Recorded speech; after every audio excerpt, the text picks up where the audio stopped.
Hello, and thank you for joining Speaking of Happy. I am Eli Rigatuso, your host for this evening. Tonight's special guest, Miss Nebraska Teen USA, Daisy Sutterth. Also joining us this evening is Eric Ryder, community leader, organizer, and nonprofit professional, and all-around amazing human.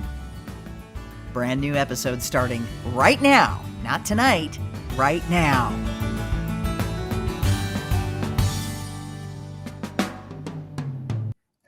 Oh, that music always makes me so emotional. I love it. I love it. I love the lead in. I love the whole darn thing. Thank you and welcome to Speaking of Happy, episode 2, all new virtual experience. We are so glad you're here. We are streaming live on YouTube, Facebook, and Twitch. Just go to each of those and type in Speaking of Happy and you can find us. We are there. And we are going to get started because I am so excited to introduce our two guests and to have a robust conversation around lots of different amazing things that have to do with pride, that have to do with being allies, that have to do with uplifting and elevating the youth in our community. This is going to be a great show. So we're going to start off with a community leader, organizer, nonprofit professional, politico, and aspiring change maker based in Lincoln, Nebraska. Eric Ryder believes in a people-first and solutions-oriented approach to building coalitions that create sustainable changes in our communities and move people closest to the pain, closer to the power. They've carried these values in their professional experiences in electoral politics, advocating for survivors of interpersonal violence, organizing for LGBTQ plus rights, and in their current role at the Food Bank of Lincoln, where they collaborate with communities across Southwest Nebraska to identify barriers to food access.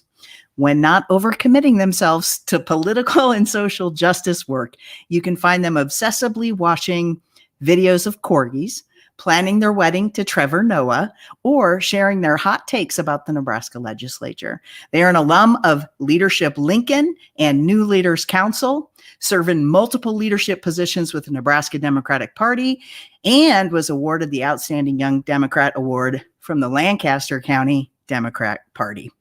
They hold a bachelor's from Doane University, where they served as a student Congress senator, founded Doane is Love Day, and received the Outstanding Senior Award from the Doane Alumni Association. Everyone, big applause and welcome, Eric, Auntie Ricky. In the house. In the house is right. You know what I love about you?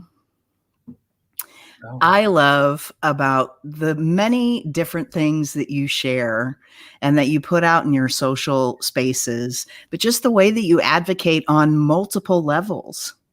And, you know, you always seem to be sharing like the most impactful things. So first of all, I want to thank you for that. And I want to thank you for like answering the call when I was like, hey, I want you to come on my show and talk to me because I saw a post that you made about Lincoln's Youth Pride, the first ever Youth Pride in Lincoln. So I'm going to tease that just a little bit for our folks who are watching along. But is there anything that you want to say before we bring on our next guest? And then all three of us are going to have a conversation. No, thank you for having me. I will do anything to get attention. So I'm glad to be here. Well, I appreciate your honesty. And you know what? The attention is good. The attention is good. Right, right. Okay, so now we are also joined this evening by the newly crowned Miss Nebraska Teen USA 2021, Daisy Sutterth. Daisy is a proud alumni from Papillion La Vista South High School, where she was president of Young, Gifted, and Black, president of Titans Inclusive Head Council of Papio South Gay Straight Alliance Club, president of Black History Month Committee and Women's History Month Committee. Daisy is passionate about making Nebraska a more inclusive place for everyone, especially those in the LGBTQIA2S plus community. Daisy is also founder of the nonprofit Girls Changing the World, where she encourages young girls to love themselves and to become involved in their community. So please, everyone, Big loud applause. And look at that beautiful shiny crown. Oh, I still can't get over it. Well, you know what? I'm just so first of all, thank you for joining. Love you, have loved you since the moment I met you. You're just an amazing human. So thank you. Thank you for being here. Thank you for joining the show. Daisy, meet Eric. Eric, meet Daisy. Well, first of all, I think it's perfect that I have you both here on the show today. It actually worked out great.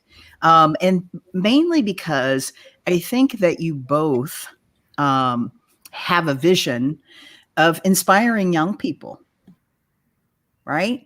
Like, I think we all ultimately want to make a difference in the world. But just, always having our youth be kind of centered in the actions that we do and the things that we partake in. And so, I'm going to ask you, first of all, Eric, I want you to share a little bit about your post that you made about Youth Pride in Lincoln. And this was the first year they had Youth Pride in Lincoln. Tell me a little bit about the experience and what that was like for you. Sure. It was I wasn't really sure to expect. Just because it is the first one. I never had a Pride to go to when I was young, so I was not even really sure kind of conceptually what it would look like. But it was held at the Bay, which is an organization in Lincoln that prides themselves on serving the misfits. So it has a skate park and a cafe and a whole bunch of educational components in there. Super cool place. But we got there and we got up on stage and there was just the room got flooded with all of these 13, 14, 15-year-olds decked out in their Pride gear, flags all over, glitter and makeup. And a lot of them were in roller skates, which I was like, oh, so this is another level even. But it was it was one of those moments where I thought it's so hard to feel like there's ever any positive change happening in Nebraska.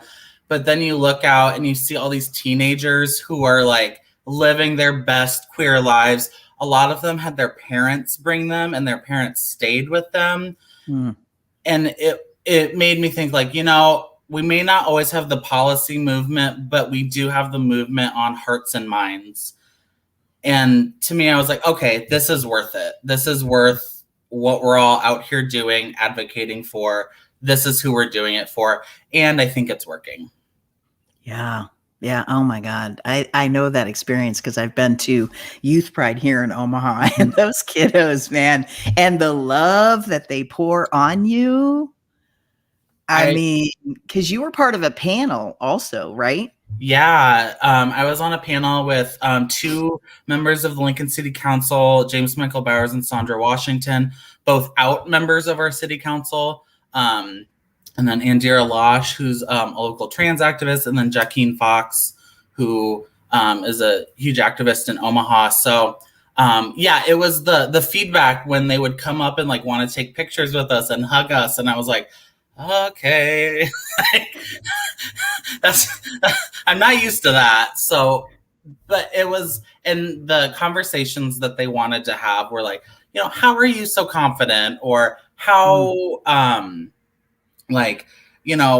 how did you know how to find yourself? And it's just these things that I haven't thought about in years because I'm just day to day getting through it. But then it was these kids are looking at us role models and things looking at their future. And it was really impactful for me to be I really need to be conscious of that now going forward. People are looking at, super visible queer people as, the people who are opening the door for them. And it was just really wonderful. Yeah.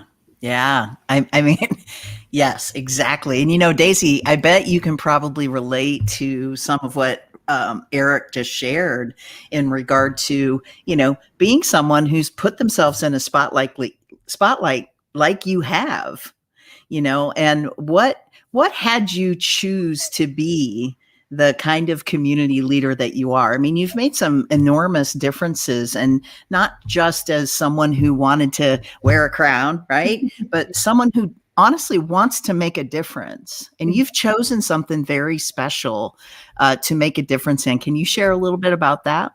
So my sister definitely pushed me to want to be an advocate. My sister is Ava Lisa, now Ellicott, but she was a trans Black woman in the community and still is, and she's super big advocacy. And growing up around her, I found and learned how important it is to stick up for people who don't have the same rights as me, or who cannot live the life I can live out, who can't fully express who they are. And so I found it to be super important for me, especially in high school and especially in middle school, to stand up for those people, to be like a microphone for those people, to be a platform to where they can tell me what they need to say to the administration. And because I had so many leadership positions, I was right there next to the principal. So they would say, this isn't working for me, this isn't fair. And I would go straight and tell the principal. So I find it to be extremely important. And especially with this new crown and this new platform I have, I just really want to advocate and really just be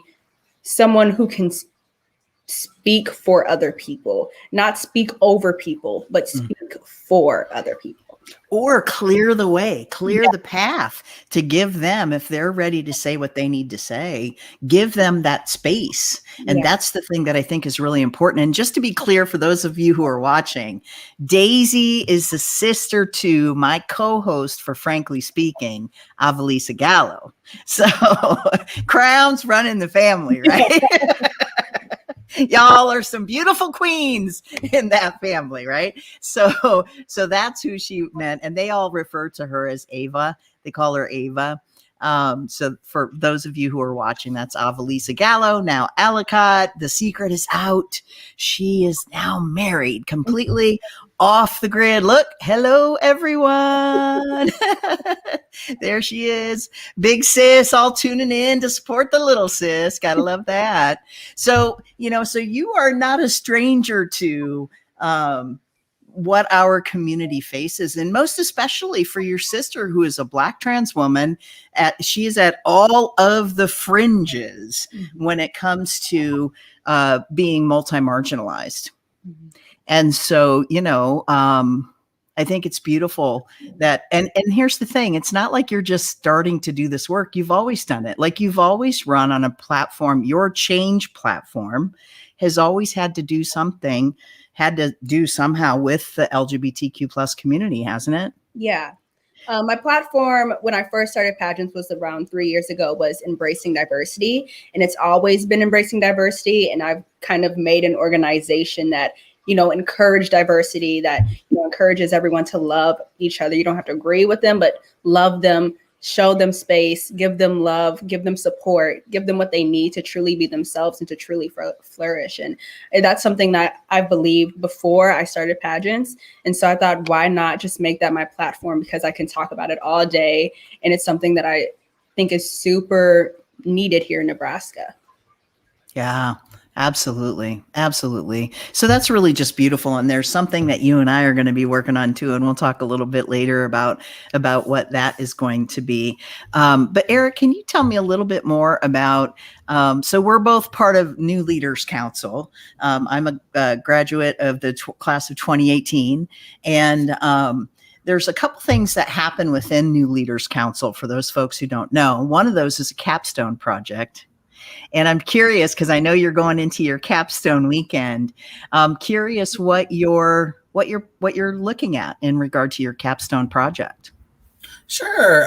So originally my idea was to create a political action committee in Nebraska that supported LGBTQIA2S plus candidates. And it is a good idea. My heart wasn't super in it at that time, and it kind of just fell off. But what I am going to be presenting, I've been doing research about different forms of policy changes that support what I like to think of as a people-first democracy, things that really empower the electorate and not just the wealthy electorate.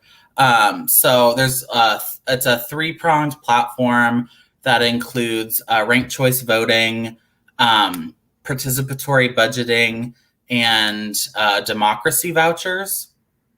Which I can talk for hours about democracy vouchers. Super cool, super exciting. But that's really the focus, because I think, we can support different kinds of candidates, and there are lots of organizations and people that do.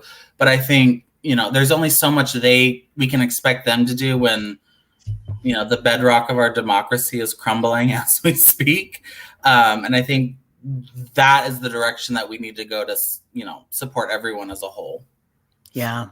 And I love that. That's one of the places, like, I first met you literally sitting up in the stands of the Nebraska State Legislature. And we were there. Yes. Right. And so it was like, the most annoying thing to sit in on. Here we had finally, Megan Hunt and Patty Pansing Brooks and Senator Moorfield, all these senators who were wanting to support and like create, non-discrimination policies that would be statewide. See, because we're covered in Omaha.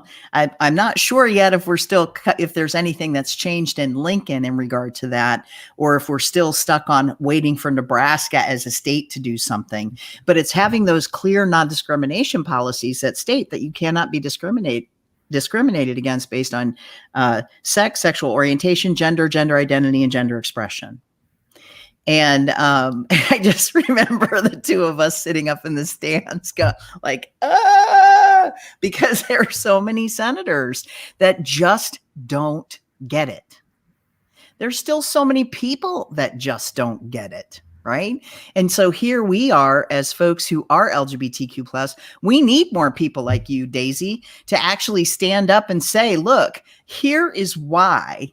Like, if you had 2 minutes and you are in an elevator with someone who is a key political figure in Nebraska, 2 minutes to change their mind about being more open and affirming and passing legislation that would protect your sister, what would you say?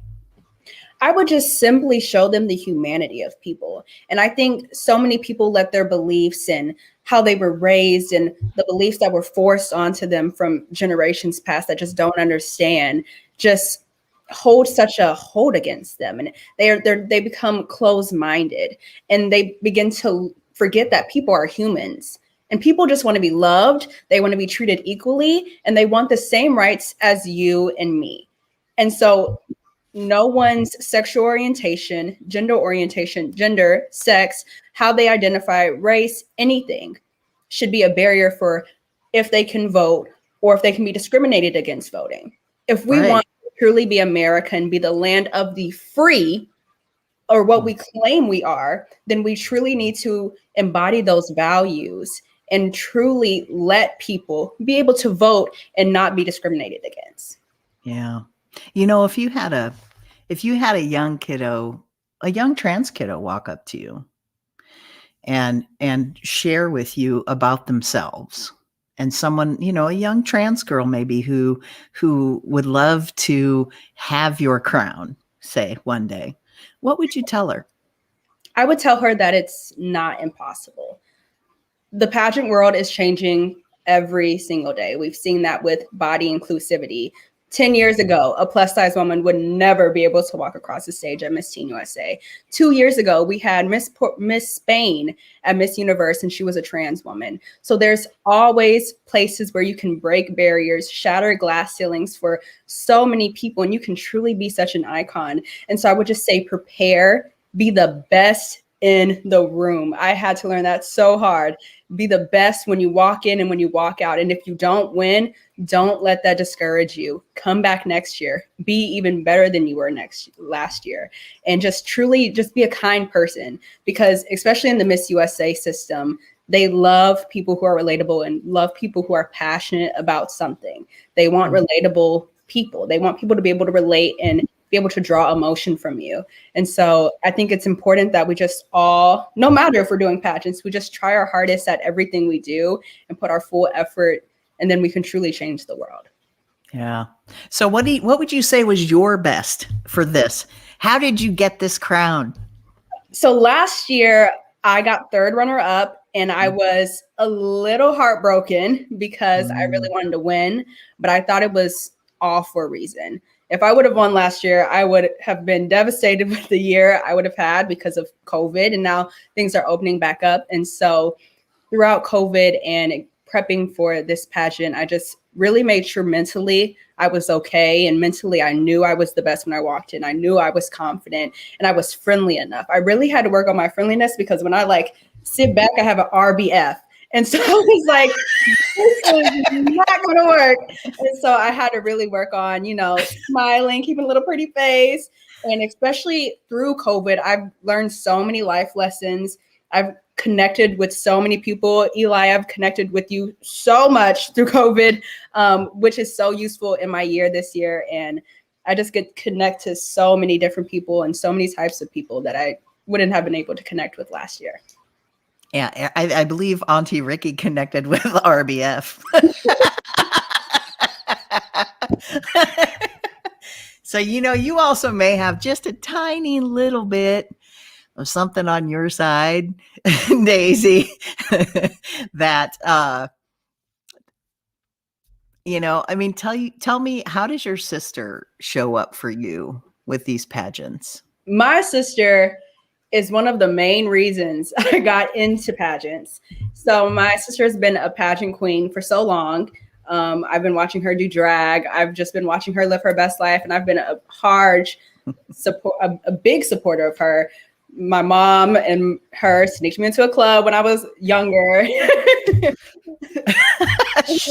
But it was my first drag show ever. And I think that really encouraged my advocacy because these people are fabulous. And I can't understand, why would you hate someone that can do a death drop in the blink of an eye? I just didn't understand it.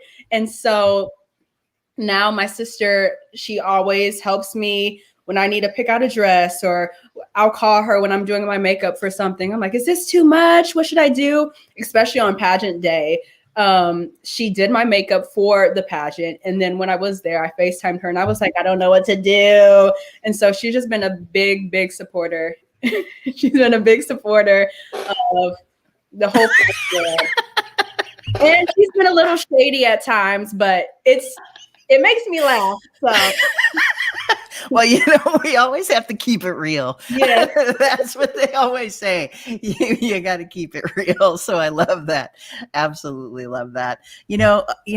Daisy, can you tell me a little bit about, so you and I have been talking a little bit about what you want to do, but this month and this year, as you wear this crown, can you share with us a little bit about what you have planned?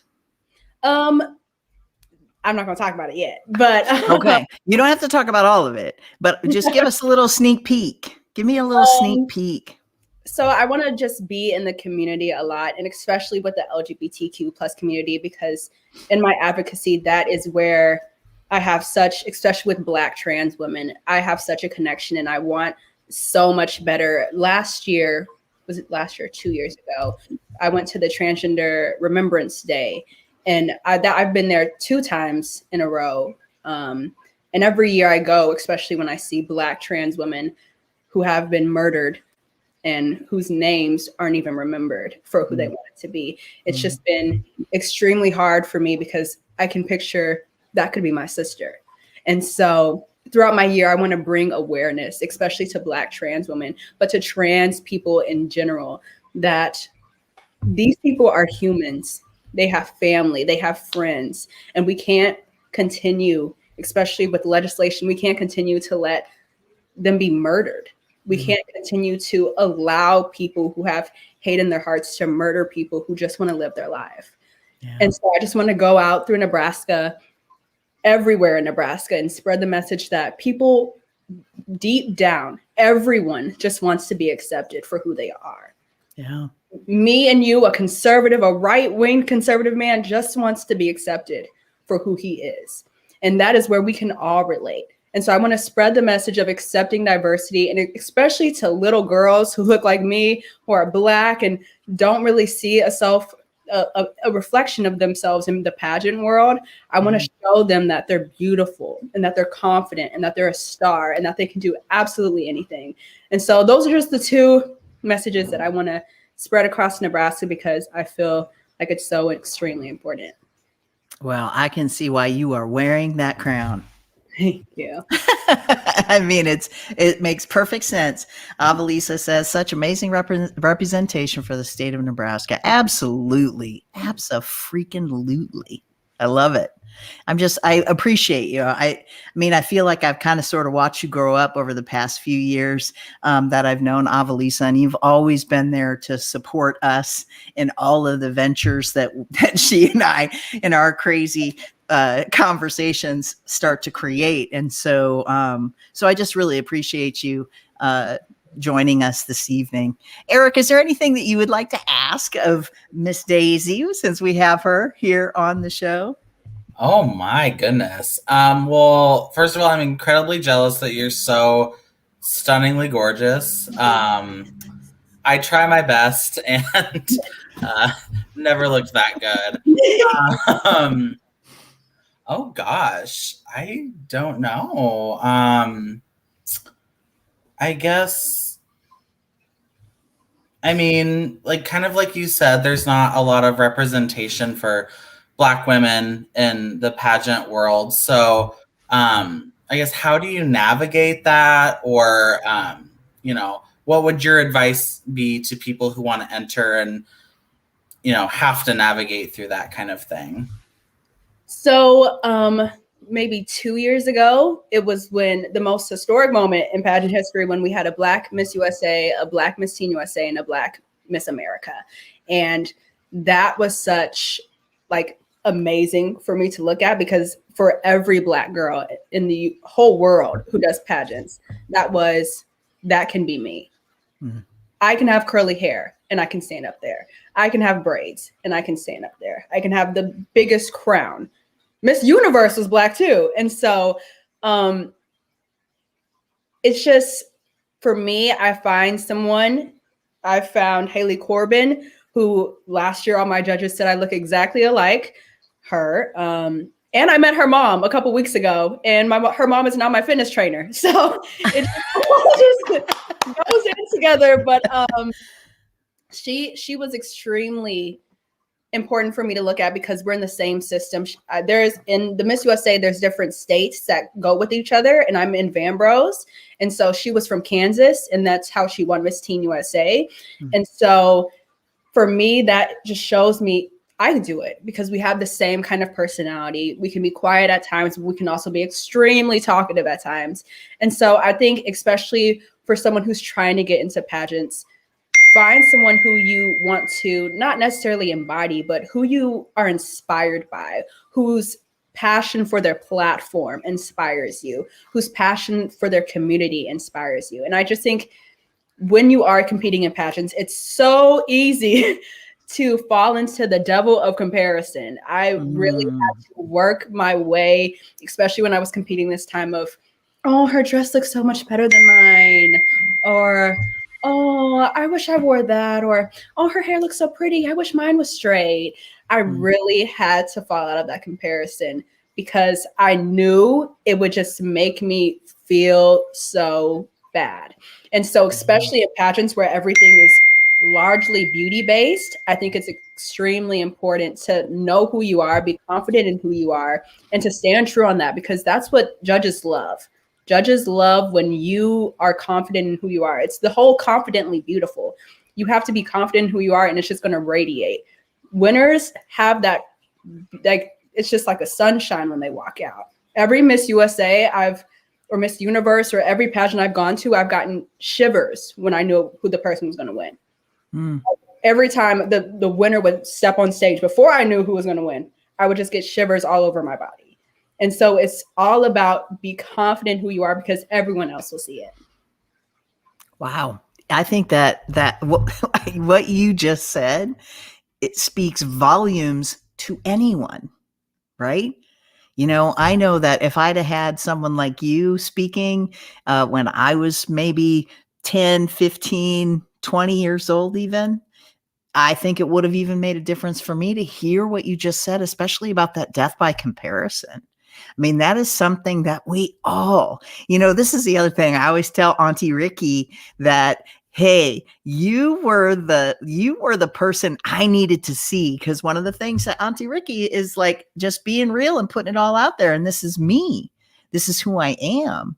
Where did you find your confidence, Eric? So that was a question on our panel, and I was like, I'm not. I mean, I don't think of myself that way. Like, there's a lot of internalized stuff that I'm working through in therapy. But which is a beautiful thing. Oh, truly. But I think, and what I said was, you don't always have to be fearless. Sometimes you can do things scared. But the point is to do it. And that, I guess, is kind of what I do, or what I try to do anyway. And I guess it looks like confidence, so I'll take it. Well, you know what? It does. And here's the thing. I mean, you know a ton about politics, about some of the things that are happening, not just in Lincoln alone, but across the state of Nebraska. I mean, I cannot wait until the day that I can put color in that little circle next to your name for either, state legislature. I mean, I can see you as governor. I mean, seriously, I would want someone like you to be the governor of our state, because who you are and who you embody and the ways in which you want to make a difference for the world, it's so in line with what I believe. Mm-hmm. So, I mean, come on, take it. Confidence is there. Absolutely. Run with it. Absolutely. I'll run for governor this year. Okay. I think you should. I mean, I can't be any worse. Well, you know what's so funny?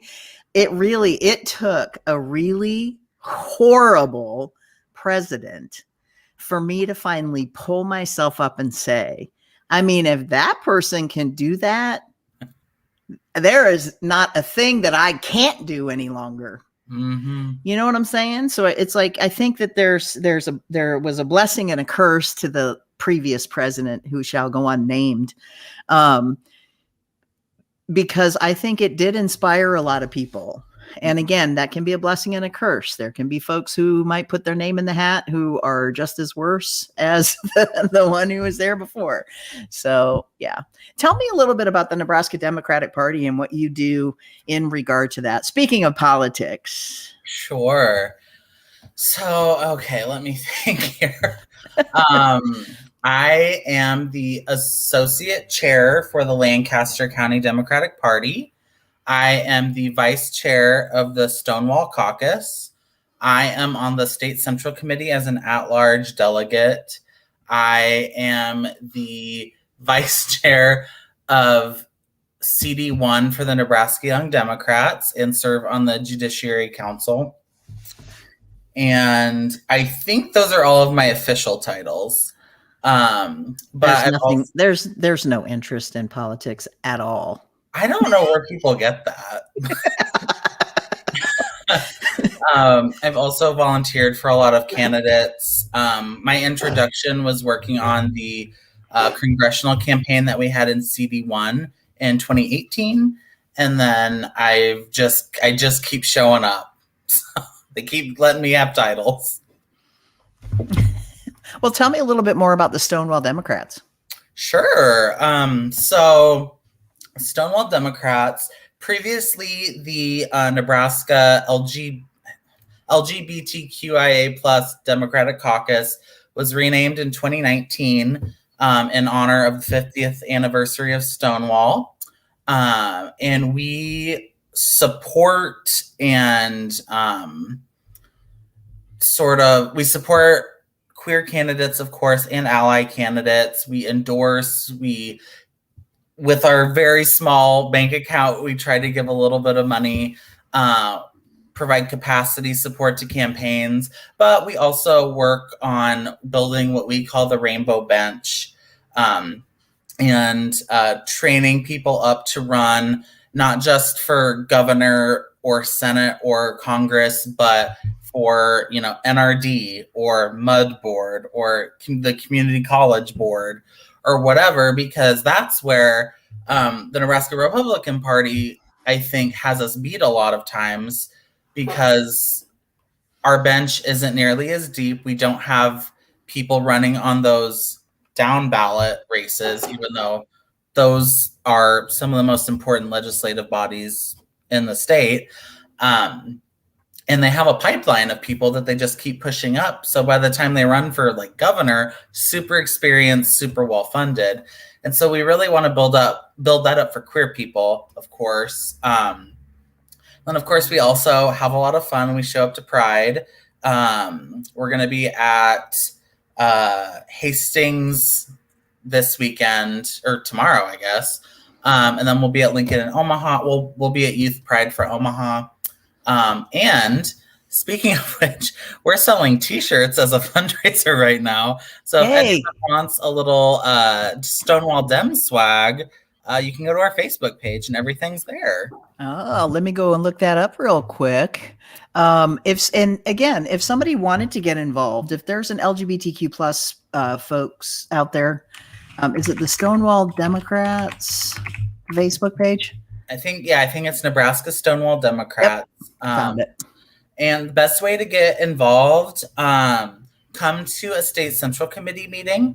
Those are open to everyone. You can find that on the Nebraska Democratic Party social media and the website.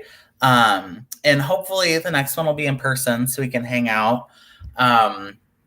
But come to those, observe kind of what we do. You can get involved. We just had someone who'd been to a couple meetings prior, and then they decided they wanted to be our treasurer. So it's a really quick process, but all of that information is on our social media or the state parties.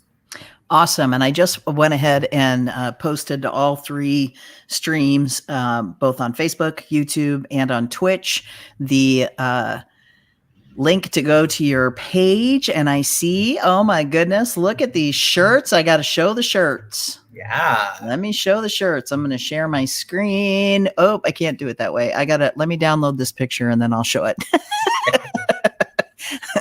Because it does this weird thing. If I, this is not set up like Zoom. I can't just share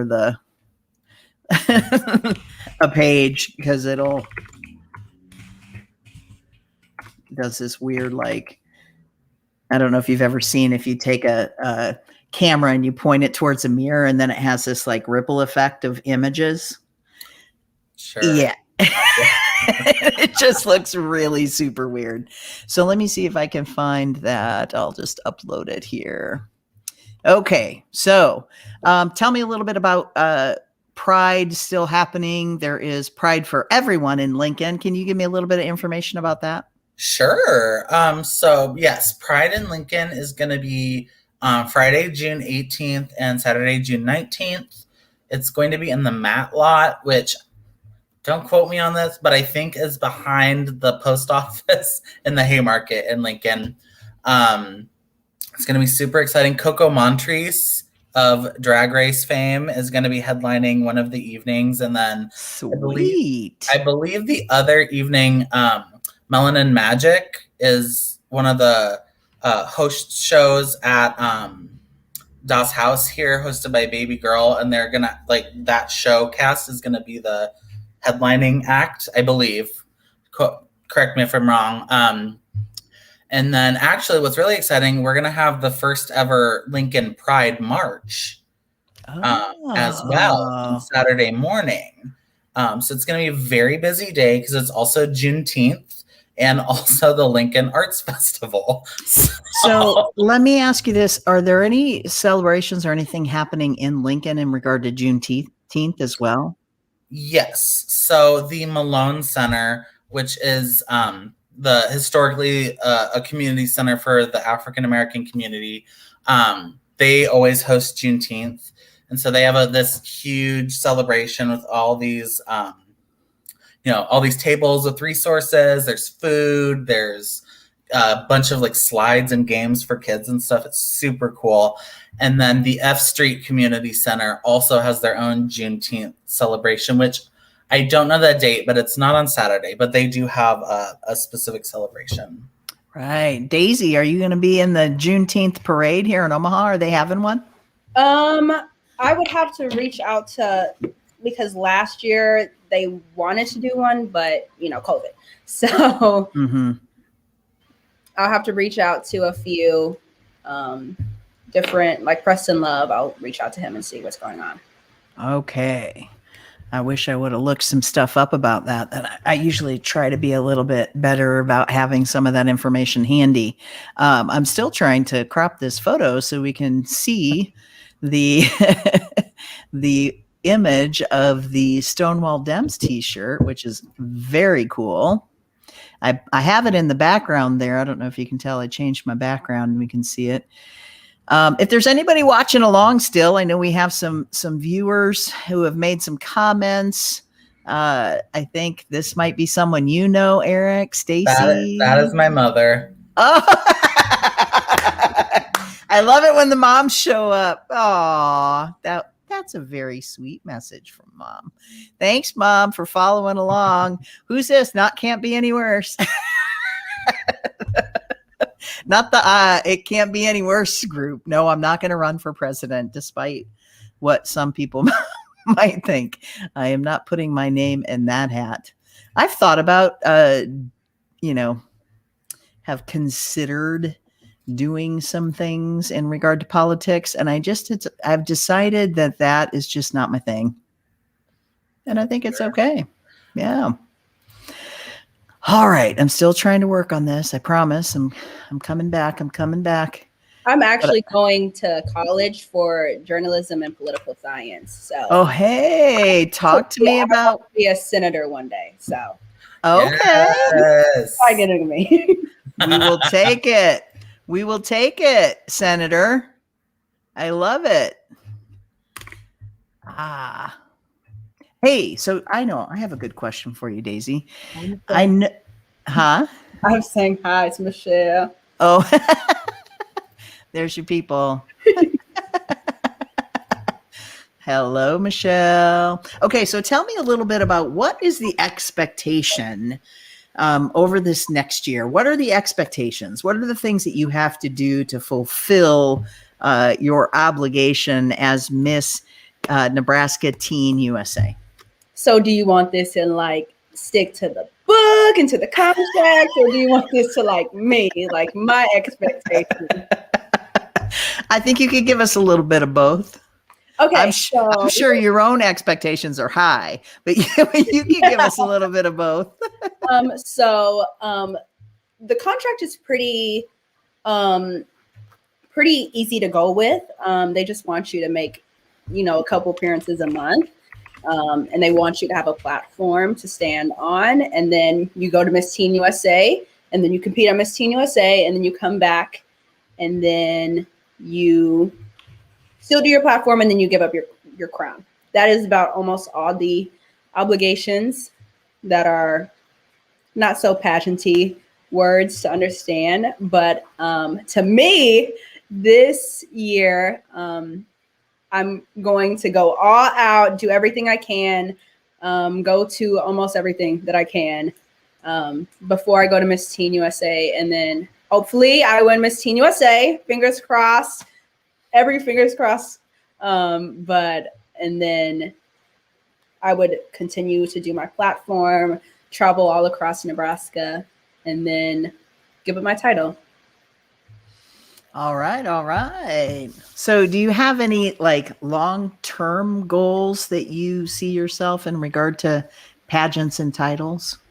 I would love to be Miss Teen USA. That is such a goal of mine. And if I was to win Miss Teen USA, I would reign for another year as Miss Teen USA. And then When I age out of teen, which is probably in, I think, 2 years, then I want to compete in Miss USA and then hopefully become Miss USA and then compete for Miss Universe.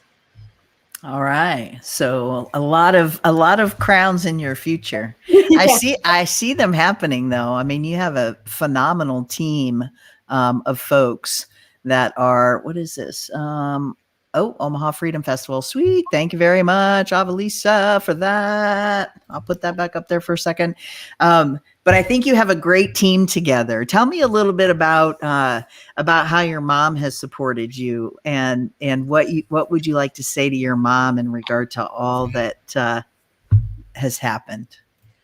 My mom, as soon as we started pageants, automatically became a pageant mom. She is more worried about everything than I am. I try to be as laid back. Whenever I have time to rest, I am resting. When I'm resting, it's like she doesn't sleep. I just get so concerned for her, but she's just always, what dress are you going to wear? What else are you going to do? Put this in your calendar. And so she's like a second manager for me. She's actually my first manager personally, but it's been so fun to watch her, because I feel like I'm sharing the crown with her a little bit, because she didn't get to do this when she was younger. And so I want her to have the ability to be able to join me on my reign, you know. I want to uplift Black women who didn't have this kind of childhood or didn't have this kind of teenage years. And that's where I see this reign in connection with my mom. And so I'm just so happy, and I feel so special that she is just so crazy about pageants that she is, because it's truly making this year unforgettable. And I'm proud of her, because when I was crowned Miss Teen Nebraska USA, she's never been the most friendliest person. Like, that's the only part of the pageant mom that she has lacked. But as soon as I won, I was like, you need to be the friendly pageant mom that you see on TV and everything like that. And she has adapted to that. And she every new queen that gets crowned, she's like, I'm going to get to know their mom. I'm going to be friends with their mom. And she's friends with their moms, and she gets their phone numbers. And so I'm super proud of her, because I know this is a big adjustment, and especially my schedule. She has to travel all the time. It's not super easy, but I'm just glad for all the sacrifices she has made for me to be able to be standing here today. Well, that is beautiful. And I love your mom. The day after you won, she messages me, hey, Eli, I need to know if blah, blah, blah. And she's like asking me all these questions. I'm like, look, I got you all. I will help make some connections. We will make this happen. So I think it's awesome. I do hope, I'm still looking into it, but I hope that we'll be able to be in the Omaha Pride Parade together. That was kind of one of the things that I was looking for. And I'm thinking about doing something fun with my truck, because the Omaha Pride Parade isn't happening until early July. So that's a little different for Omaha. I'm actually going to pull up. I am going to pull that up right now and talk a little bit about Omaha's Pride, in case y'all didn't know what was happening. So it looks like Youth Pride is July 9th from 6 to 10 p.m. for those of you who are watching. Also, look at this. I'm going to toss this up here. That has nothing to do with Pride, but it does have a Pride flag in that donkey for the Nebraska Stonewall Democrats. This is the t-shirt y'all need to have. $20, help support the Nebraska Stonewall Democrats. That's amazing. I love that t-shirt. I have one of those. I should have worn it tonight. So Youth Pride is always really fun. I know that's where they give out scholarships, so that they had applications go out for scholarships, and they will be awarding the folks who won scholarships at Youth Pride. So that's really cool. And the thing I also love about what Heartland Pride is now doing is, a lot of the stuff has been taking place inside the Baxter Arena. So that's really awesome. So that's Youth Pride. And then the parade is going to be happening down in the Old Market on July 10th at 10 a.m. And the festival itself will be back at Baxter Arena. There are some outdoor activities happening between noon and 4. Doors open at 1:30, and then entertainment on the main stage from 4 to 10 p.m. So I know if you go to their Facebook page, you can find out more about what's happening with Pride here in Omaha. I'm actually also going to be interviewing some of the Pride folks about what's happening with Pride in Omaha. So we've got about 11 minutes left. Do you have any burning questions for one another, or perhaps burning questions for anybody that might be watching? Oh, look at that. Is that Mama? Thank you, Faith. Thank you, Leanne. Eric, how did you get into politics? Like, what was the one thing that you're like, yeah, I need to do this? Like, I'm so curious. Sure. Well, a certain person was elected president, and I think like a lot of people kind of got swept up in this, oh shit, like what are we gonna do now? No one thought this was gonna happen. And I got involved in some like community group sort of things. And then I got involved with the Democratic Party. I think I went to like a Central Committee meeting. That's where I met Jessica McClure, whose campaign I worked on. And through that, I met a lot of people and I started going to different things. And I just kept showing up and they kept letting me do stuff. And now we're here. So I love that. A lot of what it is just showing up. Well, they say that's just half the battle, right? Mm-hmm. Half the battle is showing up. So I think that's awesome. Is there anything that you would like to ask Stacy in this final 9 minutes of our show? Okay, so I worked at a makeup counter. I love beauty, cosmetics, and stuff. So what is your like face routine? Because that is perfection. So my glam routine, because it's a little different for everything. I put moisturizer on, then I use Fenty Beauty's foundation. The hydrating one, because the matte one is a little too matte because I have combination skin. And then I put concealer in the corner and then on the outsides to kind of lift my face because I naturally have droopy eyes. Then I do my contour, I do a little blush, powder, and then a neutral kind of maybe kind of brownish, reddish shade. And then I do my brows, and then I do my lashes, and then I just throw on Fenty lash balm. And that's about it. I don't know. It's kind of simple. Compared to my sister, it is so simple. My sister will throw a pink, a yellow. I just give you a pageant glam. Yeah. Oh, I love it. What else? We have some time. We have some time to burn. Nothing. TikTok. I see that Almeida, your mom is here. Mom, let's see. Mom said, "Aw, appreciated your comments." And then Valisa said, "Your mom stays on top of it," which is really great. Mom, do you have any questions? Yeah. She's for those watching, come on, folks. Who has a question? Avalisa. I think Avalisa should plop a question up there. There's a little bit of a delay for what they see compared to what we're saying here. So we do kind of have to give them a second sometimes when we say that. But let's give them a little time here to jump in, and I can talk a little bit about our next show. So I will let all of you know, for those of you who haven't quite figured it out yet, we have a little system going, and the system is this. Tonight was an episode of Speaking of Happy. Next Friday is an episode of Frankly Speaking, and every other Friday they rotate. But every Friday at 6 p.m., we will have a show of some sort, whether it be Speaking of Happy or Frankly Speaking. Frankly Speaking is really a space that we've created to have frank conversations about what we as transgender, non-binary, and gender non-conforming folks have to face in our daily lives, and really just talking frankly about how that feels to be us. So, if you want to learn from us and you don't want to be put in the hot seat, you can follow along and listen. We are very good at sharing the what not to do's, and making sure that folks understand that there are certain things that you just, you don't really want to ask people, right? You just really don't want to say. So, looks like we do have here a question from Avalisa for the guest tonight. How have you both been affected by the change in administration? So, who wants to start? I got this.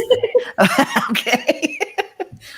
So, I mean, obviously, it's better, but I think on that note, the bar has been set squarely on the ground. So anything is better. And I don't think we should let ourselves settle for anything. I think obviously there, huge step forwards with housing and urban development, exercising their role, expanding the Fair Housing Act. But there was something the other day where the Department of Justice is going to defend religious liberty exemptions.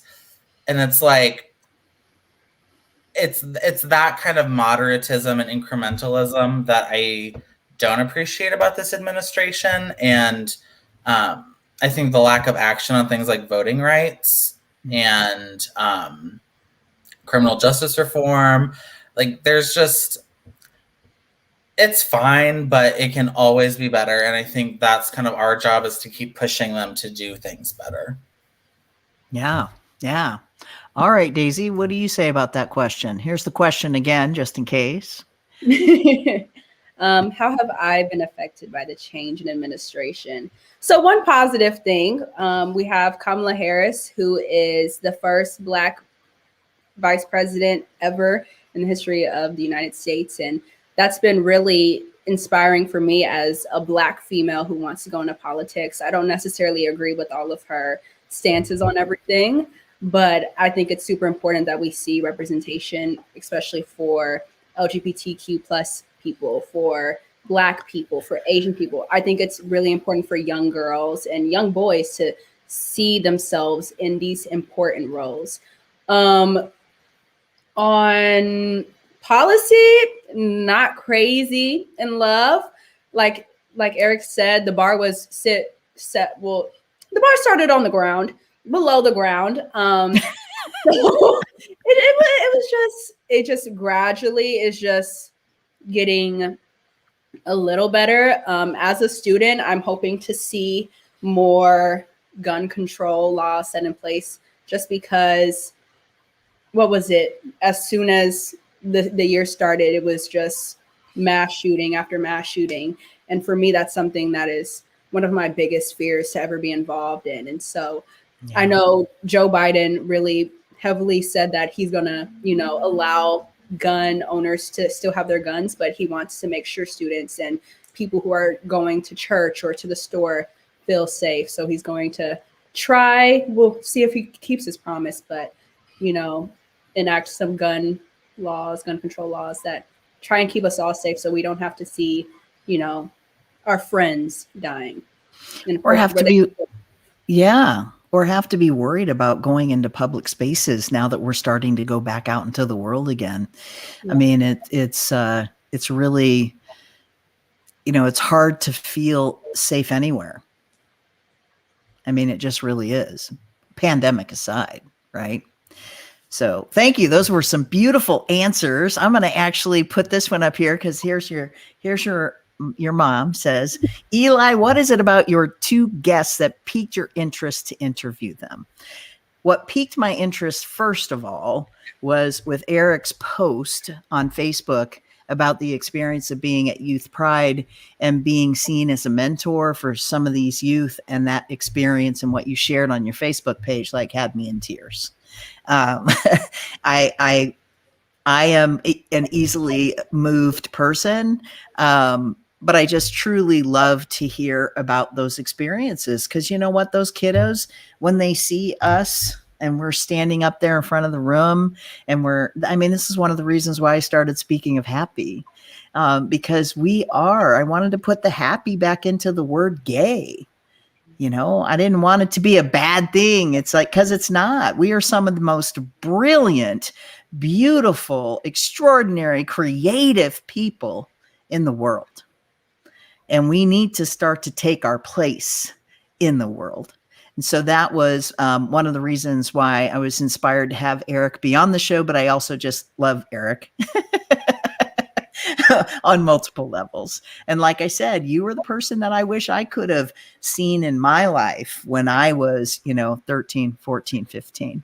Same thing goes for Daisy. I mean, Daisy, to have someone your age be so open and supportive and loving and kind and empathetic and compassionate and just ready to dig in her heels and say enough is enough when it comes to folks who are LGBTQIA2S+. And the fact that you so perfectly say LGBTQIA2S+, because that's one of my things. I have a thing.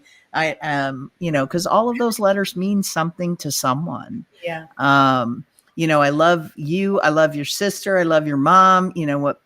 I would talk to both you and Avalisa all damn day long, just because I think you're both just so truly extraordinary. Mm-hmm. And I hope actually to get the two of you on an episode of Speaking of Happy to have a conversation about what it was like for Avalisa coming out as trans in your family, what it was like for you and how old you were and how that experience impacted you. I've heard some of the stories, but I think it would be a beautiful thing to share with the viewers on Speaking of Happy. So again, Almeida, thank you for the question. These two consistently pique my interest. Let's just say that. All right. So we have reached the end of our hour, and I just wanted to let you both know that I love you dearly. If there's anything that you're ever doing that you would like to bring on the show, please feel free to reach out to me and let me know, and we'll just bring you back on the show again. Like I said, there's a show happening every Friday at 6 p.m. Central Standard Time. This is where I can be found. So again, from the bottom of my heart, love you both so much. Thank you to the audience for joining in, for interacting, for asking questions. Mom, thank you for joining. Big sis Avalisa here to support. The new Mrs. Ellicott here to support. Gotta love that. So if there's anything else either of you would like to say before we end the live stream, do so now or forever hold your peace. Daisy, yes. I will be working with Eli for my whole year of reign to highlight different voices in the LGBTQ plus IA 2S community to just so they can have a voice. And so Eli is letting me have my own little segment with Speaking of Happy, to where I can talk about all the observance months and, bring someone in, bring a couple people in. And it's something I'm super excited to do. And thank you, Eli. Thank you, Speaking of Happy, for just being so helpful and being so opening. Absolutely. And if you are watching and you are someone who would like to share your story with Daisy, please feel free to reach out to elirigatuso@gmail.com. Shoot me an email, or you can reach out to Daisy on her Facebook page. She has a Miss Nebraska or Miss Teen Nebraska USA Facebook, as well as an Instagram page. You can reach out to her there if you're somebody who would like to share your story and be interviewed by Daisy. And we'll make that happen. Eric, anything else that you want to share? Anything coming up with the Stonewall Democrats? I know everybody get your t-shirts. Get those t-shirts. Come talk to us at all of the different prides. We'll be doing voter registration and talking to you about a bunch of different stuff. We might even have some of our legislative candidates stop by. So come see us. All right. Well, again, thank you both so much. That's the end of our hour. Thank you to everyone who joined in and for all your great questions and interactions. Love you all from the bottom of my heart. Hope you have a wonderful evening.